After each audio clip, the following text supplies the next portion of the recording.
You're listening to Winnipeg's Classic 107. My name is Simon Rusnak. Internationally renowned sopranos Tracy Dahl and Andriana are set to end the MCO's Spring and Summer Festival on a high note. The teacher-pupil pair are reunited for tonight's online concert, and I'm excited to say ahead of that, they've joined me for a conversation. Welcome to you both. So happy to have you both back here on Winnipeg's Classic 107. Thank you, Simon. Well, I was thinking about this show, and I was thinking about shows in general because we really haven't had a lot of them. So I was reflecting back on what shows were like. And typically in concerts, not so much operas, but concerts, we don't get two superstar sopranos sharing the spotlight for, any number of reasons. But this isn't the first time you two have done this. Back in November, you performed together in the Sopranos of Winnipeg showcase. And before that, there was the 2018 first MCO Dahl showcase. And I think before all of that, there was a Ukrainian event that brought you together for the first time. Andriana, is that right? Right. It was an Osaradok event called From the Met to the Met. And Tracy and I did a concert and an interview kind of concert. It was singing and then interviews in between our musical selections. And we did it at the Met in downtown in Winnipeg. And because I think it was shortly after I had my Met debut.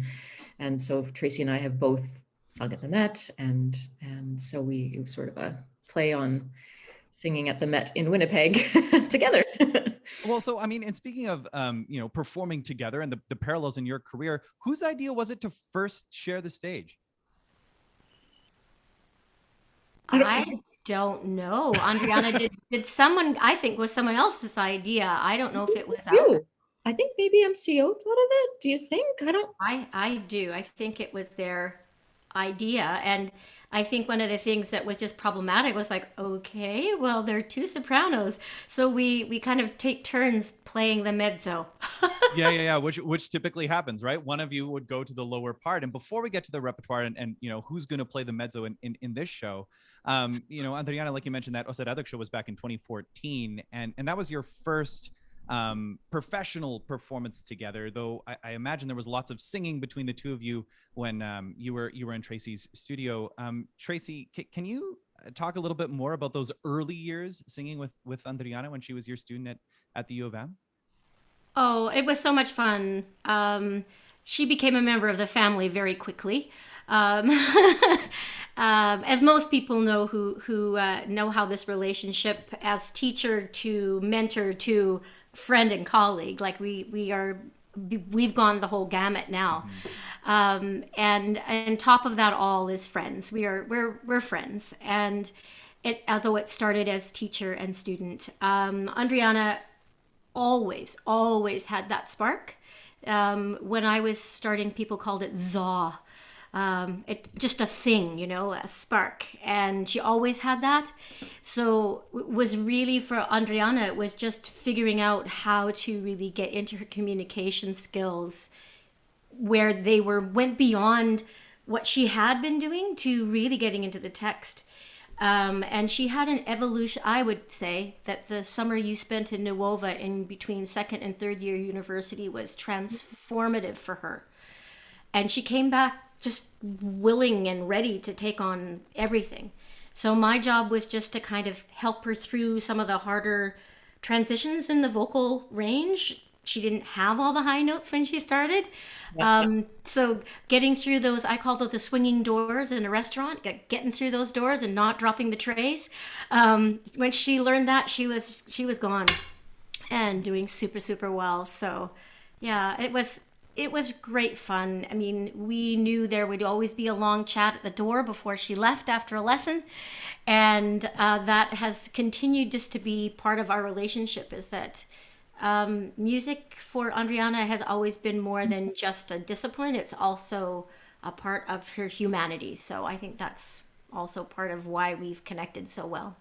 Andriana, can you tell us more about how music works its way into your humanity, as Tracy just put so eloquently?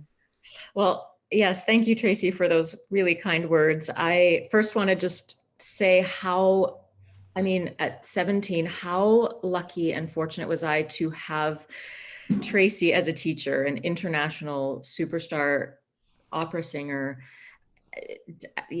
at such a young age, to be sort of formed and guided and nurtured, sort of coming at such a green stage and, having, some ability, but just to be, coached and guided and mentored. And even until this day, I still ask Tracy for advice and repertoire advice. And I still have lessons with her and bring roles to her and get her opinions. And so it's just this sort of, Tracy's always been like one of my pillars, like in my career and my journey as a student and performer. So I think so I just feel so fortunate to be able to share the stage with Tracy, never mind, especially that first time. So sorry, the question was, well, I mean, it was just about bringing the humanity to the music, but I feel like, you spoke to the impact that Tracy has had on you and the music that you make and the career that you've cultivated. And I think, one of the other things that I really wanted to touch on, I mean, we make so much of that teacher pupil relationship because it is such a special one. But as you said, Tracy, that relationship has run the gamut. I mean, you've gone through it all. You're now colleague and colleague. I guess, Andriana, I'm wondering, can you speak more to being on the other side sort of now, how the relationship has grown and changed since you were that 17-year-old walking onto the green stage to where you are now?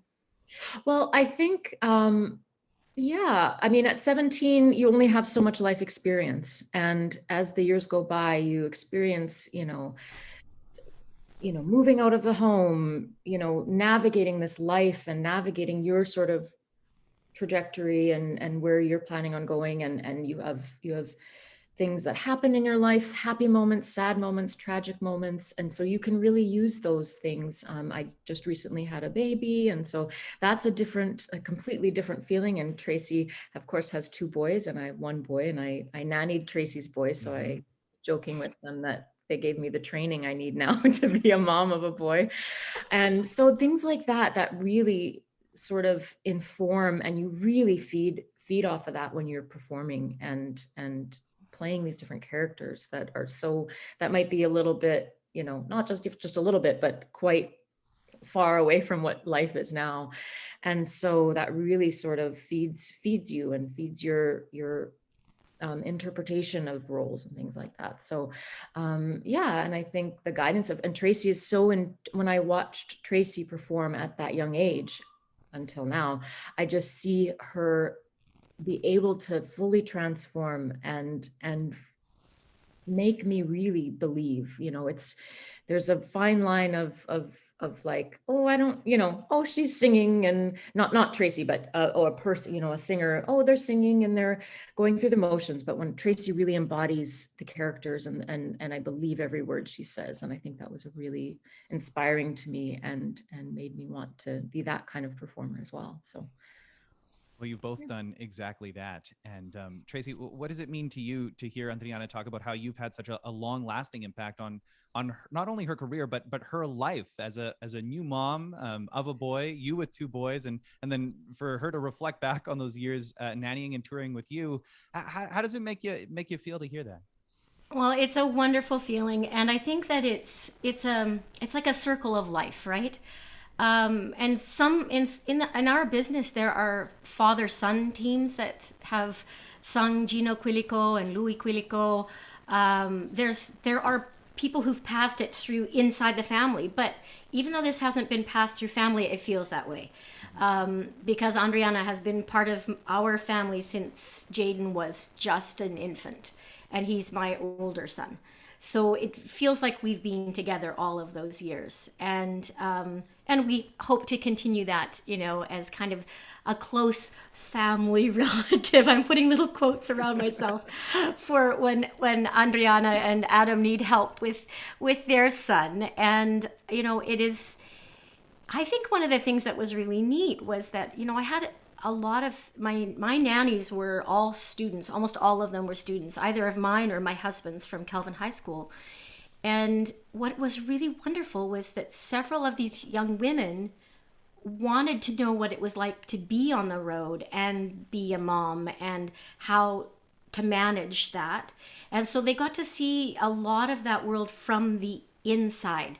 It wasn't just sitting out in an opera house and looking and going, wow, that's really fantastic and amazing, and I want to be on that stage. They got to see, oh my gosh, you have to get what kind of paperwork to cross the border with my children?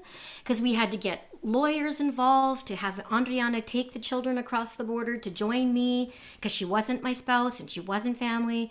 Like, she's seen all of that side of the workings of it, and maybe the costs too. But I think that there have been a lot of rewards, and this is a very weird reward, but Andriana and I both did Nixon in China together in Houston. And when I got to share that news, I was going to be in the show with her. She had no idea. So that was really, really special that we were actually going to be colleagues on the stage together. And unfortunately, I got sick when I was there. And in my whole professional career, I've only had to cancel twice. And I had to cancel. But I went the last night and I watched from the wings and I watched her. And I was so proud. I was just so proud. And all through rehearsals, I just watched her and I went, this young woman is such a strong professional. She brings her etiquette of learning into the room, her humor, her personality. Like, she's so willing to work. It was a wonderful insight for me to see where her life is going now. If you're just tuning in, my name is Simon Rusnak, and I'm speaking with Sopranos Tracy Dahl and Andriana Tuchman about their upcoming MCO show that is taking place tonight. When we started this conversation off, Tracy, you alluded to who was going to be the mezzo and who was going to be the soprano for this concert, and that kind of leads me to this next question. I've always been curious about this. How do you go about picking the repertoire, or more specifically, who picks the repertoire for this type of show? Well, we for this particular show, I think the last time we had, it was a combination. Last time was a combination with Anne and ourselves. And I had found the Spanish song, or the Debussy, because I had it in a copy of music, and I think you had it. It's connections to other people on YouTube. Yeah, like Susan Graham and Renee Fleming singing it on YouTube. Right, and Andriana was singing at the time. Were you not singing with Susan Graham at the time? I was doing. What were we doing? Were you doing Merry Widow? Yeah, Merry Widow at the Met. Yeah, which is really funny because that was the last performances I did at the Met was Merry Widow.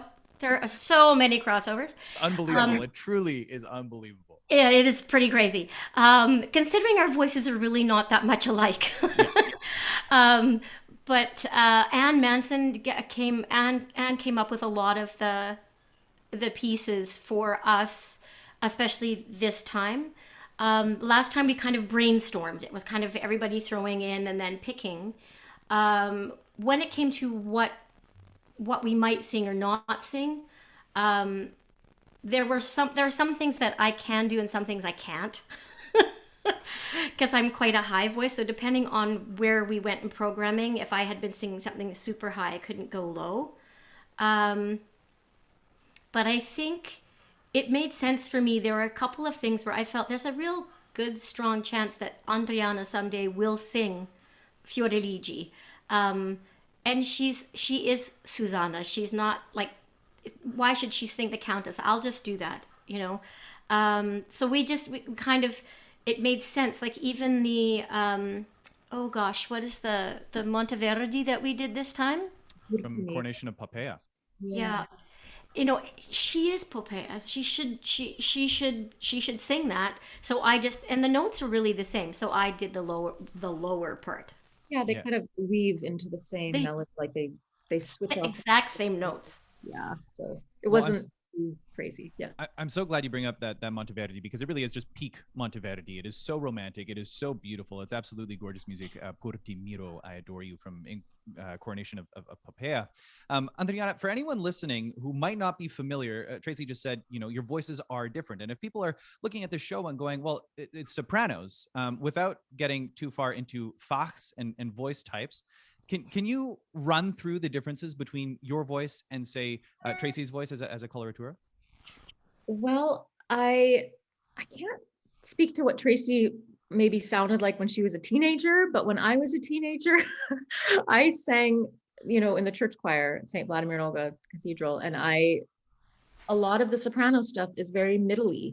And so I developed a really sort of middle part of my voice, and kind of like that's where my foundation was. I didn't start with high notes and then have to figure out the middle. I had the middle and had to figure out the high notes.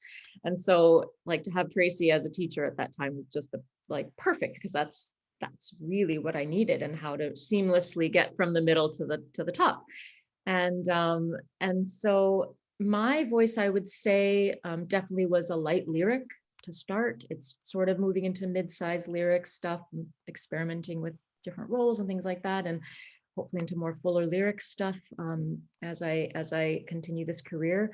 But definitely, I just say lyric soprano with coloratura, so I can move my voice. I wouldn't classify myself as a coloratura, but I would say I like to say soprano. I don't like to sort of, with my voice, I feel like I don't want to limit myself. I want to try new things. I want to try, there's definite stuff I can't sing, like the really, the stratospheric high stuff that Tracy sings amazingly, like Zerbinetta and Blanchian and all those things. Like I don't have access to that, but I would definitely say more of a lyric, more of a mid-sized lyric. Tracy, did you want to add anything? I think the one thing I would say is that the misinformation about sopranos or mezzos is that we think it's about range. Mm-hmm. And it's not so much about range as it is about color of the voice. And so, if you thought of my voice would be more like what you think I would like, images like sun dancing off of the water. There's a reflection, it's light, it doesn't have a density to it, whereas Andriana's sound is more something that's warmer and has more of a depth to it, right? Whereas mine is not got depth, it's more gossamer, and she's more velvet. There's a really good difference of the two sounds, right? My coloratura voice at its peak time is unique in that we have these extra notes at the very, very, very, very, very top. But we have all the same notes, and I sing all the same notes that Andriana does down low. I sound different down low than she does. So I don't have the strength or power down there or even really on a D that she does. So that's one of the things, is just the voice colors. It's kind of like the different sizes of violins.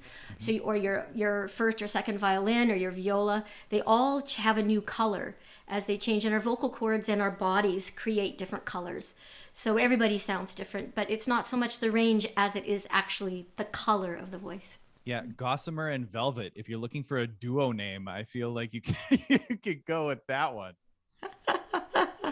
And how special is it for superhero names? Yeah. Yeah, exactly, superhero names. And a superhero showcase, it will be with the MCO. That's coming up tonight, 7:30 p.m. And it streams online, which I think is so thrilling, because every show you two have done together has sold out. I'm thinking back to that MCO show that took place back in 2018. It sold out instantly. It was packed at Westminster United Church. Of course, it won't be packed this time round, but everybody can take in this show. So mark it on the calendar. It premieres tonight, 7:30 p.m.